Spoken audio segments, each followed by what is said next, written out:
Alright, this is Andrew here from Flippa, and we're going to run through the new website creation process, which we've just changed. So the scenario we're using is I'm a seller called Rupert M, and I'm going to sell a website called Myspace.com. So we go to the homepage, which is seeing here, and hit sell websites. So we'll load up the sell page, and because I'm logged in, it's as easy as simply clicking on here and typing in the URL, so myspace.com. Hit sell. And what Flippa will now do is create the listing page pretty much as the buyer will see it, with a few differences here. So this is the resulting page, so it's got the URL already. It'll grab the screenshot and other details as they go along, but it shows all the required information that we need to fill in to go live, and a few bonuses to make it kind of a bit more powerful. So to manage this, we can kind of just power through each of these separately. So I can just verify ownership of the site, click on this, and it'll give me the option of uploading a file. So I'll go here, I can grab the text here, and then I'll verify the website. So we see the site is verified. I would hit verify file now.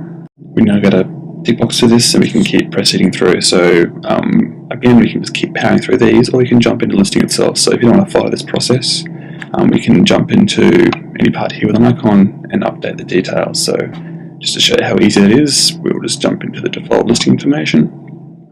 And this is where you enter things like your title. So this is where you make it really kind of stand out from the crowd. You can make the listing however you want. So if it's not so well known, you probably go pretty shorter to keep the energy up. But also if it's longer, so something that was the equivalent of Myspace, you'd probably let it go for the full 30 days so that the word spread. We get the option here around what kind of website it is. Default's to new, but in this case obviously established, and if it's a domain, and this will kind of derive the different types of information that we'll be asking you during the process, and we'll go for auction, because that's where all the action is.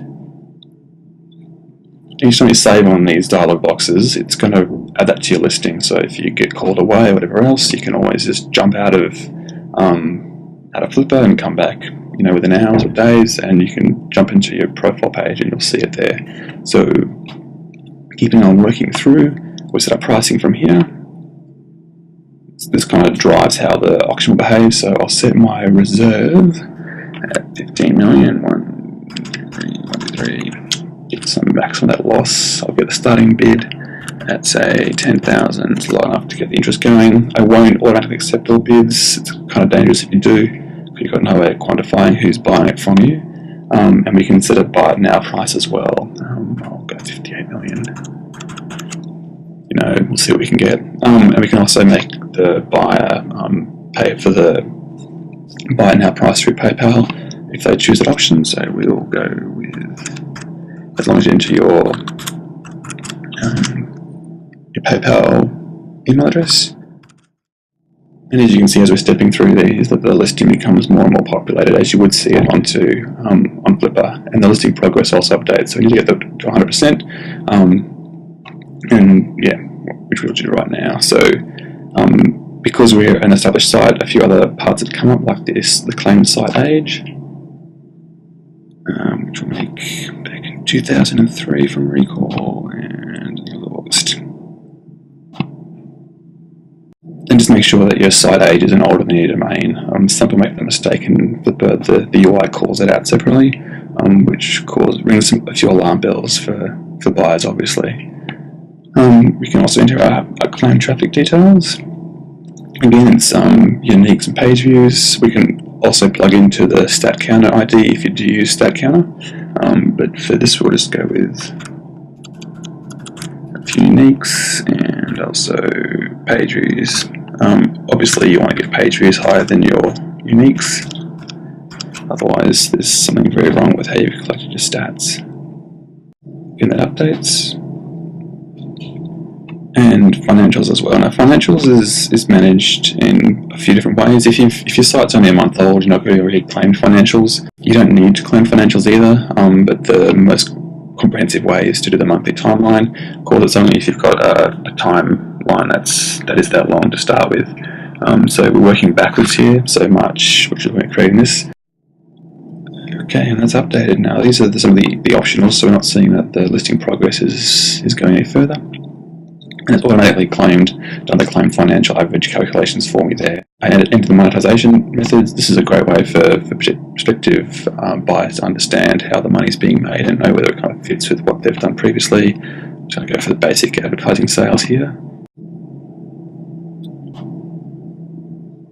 And I jump into also the site uniqueness. So in most cases, the site will be unique and the content will be unique. So you click on these just to lock that in. Otherwise, just make sure that you've kind of picked the options that are reflective of your site.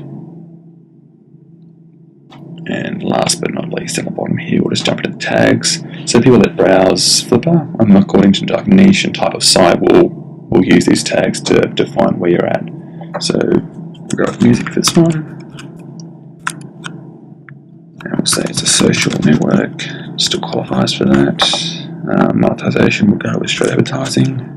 You can see the numbers in the corner. Well, after the options here, will tell you how many others are against that. So it can be quite good to be where the numbers are, because that means that people are more likely to browse through that option. Over here, we've got the ASP.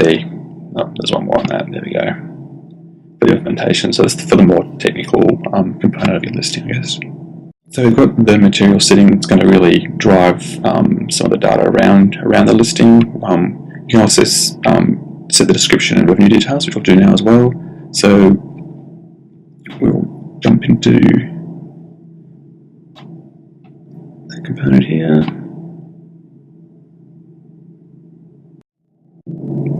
So I'll edit that data, hit save, and I'll be able to see exactly how much or how that looks against my listing. So if I don't like that, I can put extra carriage returns in and so forth. Looks right to me, so I'll jump into revenue details.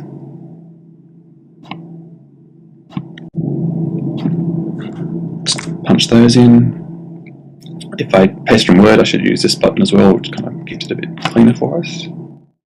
Again, that updates the listing, and we can see the progress happening here. So our 90% is higher than it used to be. So it says we've got one more left here, so I'll enter the trade details. Like so. Again, a cheap paste from text file. There you see I'm ready to go live. However, I'm not going to do that just yet. A few more optionals that I really want to get sorted out first. One is around what payment methods I'm going to accept. So I'm going to be just purely escrow here, maybe a bit of PayPal. I can also add a credit card and check if I'm willing to accept those payment methods, of course.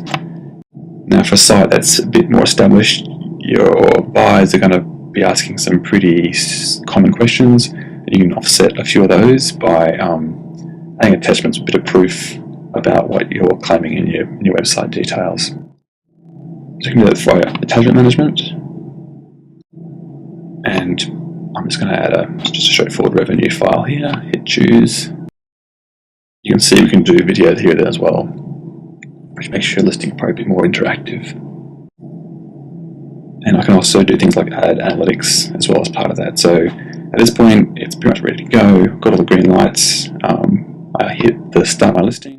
That's pretty much how simple it is. This video live, so I hope that helps. Make sure you check out our blog or otherwise our help pages for more information on this. And otherwise, happy selling.